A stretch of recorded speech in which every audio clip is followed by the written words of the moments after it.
చెప్పండి సార్, మీరు ఏ సమస్య మీద వచ్చారు?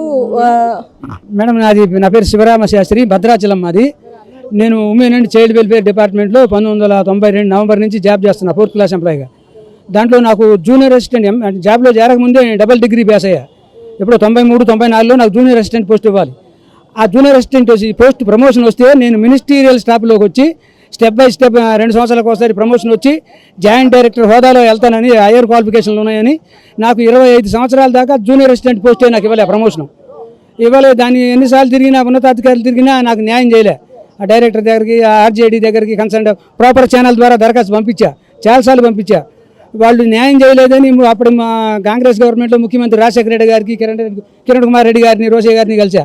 వాళ్ళు నా విషయంలో న్యాయం చేయమని మా డిపార్ట్మెంట్ వాళ్ళకి రాసి పంపించారు, నాకు న్యాయం చేయమని.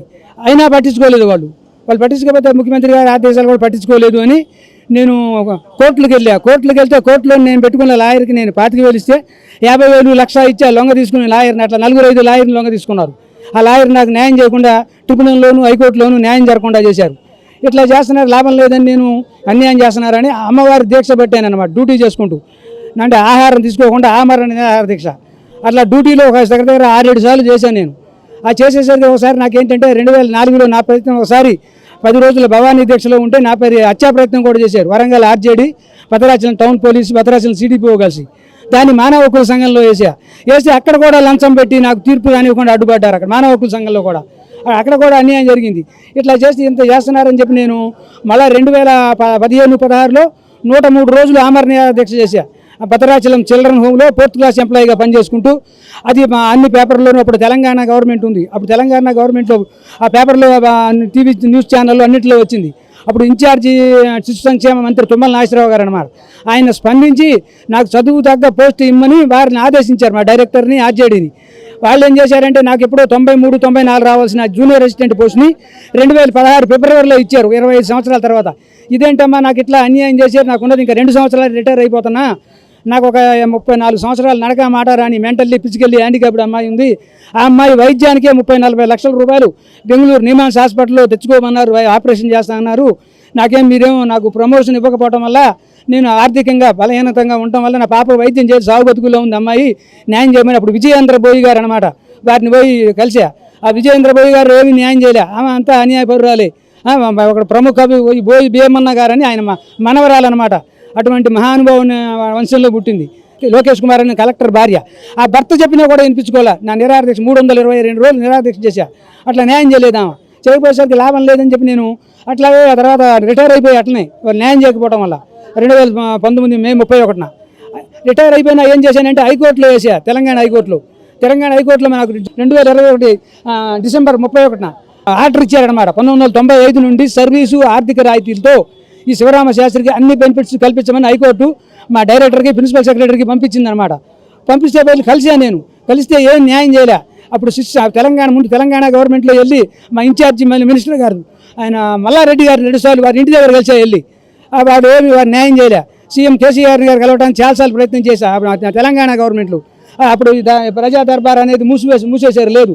సెక్రటరీలో గెలవనివ్వలే, ఎర్రబెల్లిలో గెలవనివ్వలే. ఇట్లా అన్యాయం చేస్తున్నారని రిటైర్ అయిపోయిన పాప ఏమో సాగు బతుకుల్లో ఉంది, డెడ్ పొజిషన్లో ఉంది పాప. ఇప్పుడు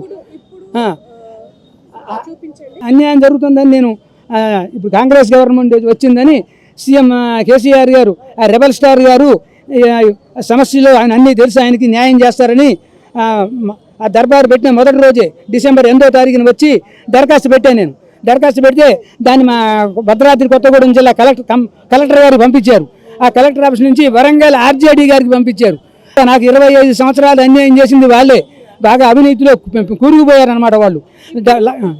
మీరు ప్రజావానికి ఎప్పుడు వచ్చి ఇచ్చారు ఈ దరఖాస్తు? ఇప్పుడు 5 సార్లు వచ్చి అక్కడ ప్రజావానికి నాకు న్యాయం జరగట్లేదని. ఏంటంటే అసలు న్యాయం చేయాల్సింది హైదరాబాద్లో స్టార్ స్టూడియో ఉంది, దాని వెనకాల ఉంది మా డైరెక్టర్ గారు. ఆ డైరెక్టర్ గారు ఎవరో కాదు, ప్రస్తుతం ఈ మన ప్రజావానికి నోడల్ ఆఫీసర్గా పనిచేస్తున్నారు దివ్య మేడం గారు. వారిని కూడా నేను రిటైర్ అయిన తర్వాత హైకోర్టు ఆర్డర్ ఇచ్చిన తర్వాత వెళ్ళి కలిసి హైకోర్టు ఆర్డర్ తీసుకెళ్ళి వాళ్ళ దగ్గరికి వెళ్ళా. ఆ దివ్య మేడం గారి దగ్గర వెళ్ళేసరికి ఏం చేశారంటే ఆయన దగ్గర సూపరింటెండెంట్ ఉన్నాడు రవీంద్ర అని, నాకన్నా సర్వీస్లో 10 సంవత్సరాలు జూనియర్ అనమాట. అక్కడ భద్రాచలం పక్కన వెంకటాపురం అని 2003-2004లో వచ్చాడు ఆయన. నేను 1992లో వచ్చా. 10th క్లాస్ పాస్ అయ్యి వాళ్ళ ఫాదర్ ఎక్స్పైర్డ్ అయితే పాలిటెక్నిక్ ఫస్ట్ ఇయర్ చదువుతున్నాడు అనమాట. అది పెద్ద వాల్యూ కాదనమాట. అప్పటికే జూనియర్ అసిస్టెంట్ ఇవ్వాలంటే డిగ్రీ పాస్ అవ్వాలన్నమాట. 10th క్లాస్ వాళ్ళకి ఇచ్చేసారనమాట. నాకన్నా జూనియర్లకు ఇచ్చి ఆ జూనియర్లకి నేను నమస్తే సార్ అని నేను పెద్ద వయసు వాడిని ఉండి వాళ్ళకి సలాములు కొట్టి దాని దండాలు పెట్టాల్సి వస్తుంది. అంత వయసు ఉండి నా ఇలా ఇబ్బందుల్లో ఉండి క్వాలిఫికేషన్ ఉండి అన్నీ ఉండి కూడా డబుల్ డిగ్రీ ఉండి ఎంఏ సోషియాలజీ జాబ్ చేస్తూ పాస్ అయ్యాను నేను. ఇలా అది ప్రస్తుతం ఇప్పుడు ఇది 5వ అంటున్నారు, మరి ఏమంటున్నారు? లోపలికి వెళ్ళి మాట్లాడారా? లోపలికి వెళ్తే నేను నీకు ఆర్జేడీ ఇప్పుడు అక్కడ రాసేది దీనికి ఒక డిపార్ట్మెంట్ సెక్షన్ ఒకటి ఉంది. ఆ సెక్షన్ దగ్గరికి వెళ్తే నీకు ఆర్జేడీ గారి కాదు ఈ సారథి స్టూడియో వెనకాల ఉన్న డైరెక్టర్ గారికి రాస్తామని దరఖాస్తు తీసుకున్నారు. వారు తీసుకున్నారు కానీ మరి వారు కూడా ఏం చేస్తారంటే మళ్ళీ ఈ ఆర్జేడీని అడుగుతారనమాట. వాళ్ళంతా అవినీతి పడలే అనమాట. వీళ్ళ దగ్గర నుంచి వాళ్ళకి వాటాలు వెళ్తాయి ఈ లంచగొంటుతున్నారు లైన్ని. అది ఆ రవీంద్ర అనే ఆయన ఉన్నాడు అక్కడ సెక్షన్కి సూపరింటెండెంట్ అనమాట. నాకన్నా చిన్న పిల్లగాడు ఇంకా 20 సంవత్సరాలు 15 సంవత్సరాల సర్వీస్ ఉంది ఆయనకి. వాళ్ళు నాకు అన్యాయం చేస్తున్నారు. అది ఇప్పుడు ఏం న్యాయం కావాలనుకుంటున్నారు? ఇప్పటికి 5 సార్లు వచ్చి కలిశారు, మరి ఇప్పుడు న్యాయం జరుగుతుంది అనుకుంటున్నారా? నాకు న్యాయం జరుగుతుందని నమ్మకం లేదు కానీ ఈ కాంగ్రెస్ గవర్నమెంట్ ముఖ్యమంత్రి రేవంత్ రెడ్డి గారి మీద కొద్దిగా ఆశ ఉందన్నమాట. ఆయన న్యాయం చేస్తాడు, ప్రజల మనిషి ఎంతో కష్టాలు పడి పైకి వచ్చాడు చిన్నప్పటి నుంచి ఆయన అని ఆశతో నాకు అన్యాయం చేస్తున్న ఆ ఆర్జేడీ గారిని పట్టించుకొని ఈ హైకోర్టు ఆర్డర్ పట్టించుకొని ఈ women and child welfare Sarathi studio వెనకాల డైరెక్టర్ గారిని ప్రిన్సిపల్ సెక్రటరీ గారిని ఆ శాఖ మంత్రి గారు ఇప్పుడు కొత్తగా మంత్రి గారు వచ్చారు సీతక్క గారికి నా బాధని తెలియజేసి నా సాగు బతుకుల్లో ఉన్న నా పాప ఇప్పుడు ఫస్ట్ ఇట్లా ఉండేది ఆధార్ కార్డులో ఉండేటు ఆ అమ్మాయికి వచ్చే పెన్షన్ కూడా తీసిపారేశారు. నేను ఒక చిన్న ఉద్యోగం అనమాట, ఉద్యోగం రాకముందే ఉండేది ఆ పెన్షన్, వికలాంగ పెన్షన్. ఆ పెన్షన్ కూడా తీసిపారేశారు భద్రాచలం ఎండిఓ గారు. సరే పెన్షన్ అడగట్లే, నేను నా ఇంటి సంబంధించిన కేసు కూడా వేసా, అది కూడా నా తమ్ముళ్ళు నా పిన్ని అన్యాయం చేశారు, అది కూడా ఏదో కాగితం పంపించారు, అది కోర్టులో వేసి దాన్ని అన్యాయం చేస్తున్నారు. నాకు కనీసం ఈ ప్రమోషన్ హైకోర్టు ఆర్డర్ అమలు చేస్తే నాకు ఒక ₹1,00,000 నాకు పెన్షన్ వచ్చి పాత రాయితీలు వస్తే ఒక 30-40 లక్షలు వస్తుంది. వెళ్ళి నా ఆశ అన్నమాట, డబ్బులు పోయినా ఈ పాపకి ఏమన్నా మేలు జరుగుతుందేమో సాగు బతుకుల్లో ఉన్న పాప నా బిడ్డ భవాని 34 సంవత్సరాల అమ్మాయి ఇప్పుడు ఆ బెంగళూరు తీసుకెళ్ళి ఆపరేషన్ చేయించుకుందాం అనుకుంటున్నా. అది అక్కడే ఉందన్నమాట, ఎక్కడే లేదు భారతదేశంలో. ఆ బెంగళూరు నియమాన్స్ అని అక్కడ ఉందన్నమాట సెంట్రల్ గవర్నమెంట్. అది మీ red channel TV channel news channel ద్వారా నేను ముఖ్యమంత్రి రేవంత్ రెడ్డి గారికి మహిళా శిశు సంక్షేమ శాఖ తెలంగాణ వారిపై చర్యలు తీసుకుని తమరి ఆదేశాలు పట్టించుకొని ఆ అవినీతి లంచగొండి అధికారులపై చర్య తీసుకుని నాకు న్యాయం చేయమని నమస్కరించి వేడుకుంటున్నా. ప్రజావాణిలో దరఖాస్తు ఇచ్చి వచ్చే ప్రస్తుతం నేను. ఖచ్చితంగా అండి, మీకు ఖచ్చితంగా న్యాయం జరగాలని మేము కూడా కోరుకుంటున్నాము. ఇప్పటికీ 5 సార్లు వచ్చారు కాబట్టి ఖచ్చితంగా రేవంత్ రెడ్డి గారు కానీ ప్రభుత్వం కానీ చూస్తుందని మేము కూడా కోరుకుంటున్నామండి. Thank you. అమ్మ మీ పేరు? అంజలి మేడం. ఏ సమస్య మీద వచ్చారు ఇక్కడికి? మాకు ఇగో ఈ 2 గుంటలు కబ్జా చేసుకున్నారు మేడం, వీళ్ళు ఇంట్లో ఉండనిస్తలేరు. మళ్ళీ ఒకటి మా పక్కన ఊరు వాళ్ళు, మాది గవర్నమెంట్ భూమి, అది మా అమ్మ పేరు మీద ఉంది. అది ఆయనకు రెవెన్యూ వాళ్ళు పట్ట చేసిర్రు, ఎందుకంటే వాళ్ళు డబ్బులు ఇస్తున్నారు, పట్ట చేస్తున్నారు. మాకు డబ్బులు లేవు మేడం, మేము కూలి పని చేసుకుంటాం, 2 ఎకరాల భూమి ఉంది, అందులో పంట సరిగా రాదు. ఇక మేము కష్టం చేసుకుని బతుకుడే. మేము వాళ్ళకి లంచం ఇవ్వకపోవడం వల్లనే మాకు భూముల సమస్యలు పరిష్కారం అవుతలేవు. ఓ రెవెన్యూ వాళ్ళు, ఎంఆర్ఓ వాళ్ళు కూడా పక్క దొంగలు. మేము ఇచ్చిన అప్లికేషన్ మొన్న ఈ ప్రభుత్వం వచ్చినాక ఇస్తే ఎలకలు గుంజుకపోయినాయి అంట రెవెన్యూ వాళ్ళు అంటారు. ఎంఆర్ఓ సార్ అంటాడు మళ్ళీ ఇయ్యమ్మా, నేను ఒరిజినల్ పేపర్స్ అన్ని పెట్టించినాక నేను ఇచ్చినప్పుడు అలా పోతే నేను ఎక్కడి నుంచి తెస్తా? నేను 16 సంవత్సరాల నుంచి ఈ ఆఫీసులు తిరుగుతున్నా, మళ్ళీ ఎంఆర్ఓ అన్న న్యాయం చేస్తాడేమో అని అంటే ఫైల్ పోతాయా మేడం?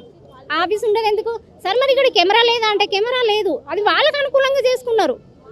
వాళ్ళకు ఫుల్ పోలీసులు సపోర్టు, ఈ రెవెన్యూ వాళ్ళకు అస్సలు భయం లేదు. ఎట్లానైనా చేసి ఈ భూమి సమస్యలు అన్నీ ఉన్న వాళ్ళు నాలాంటి వాళ్ళు ఎంతోమంది ఉంటారు మేడం.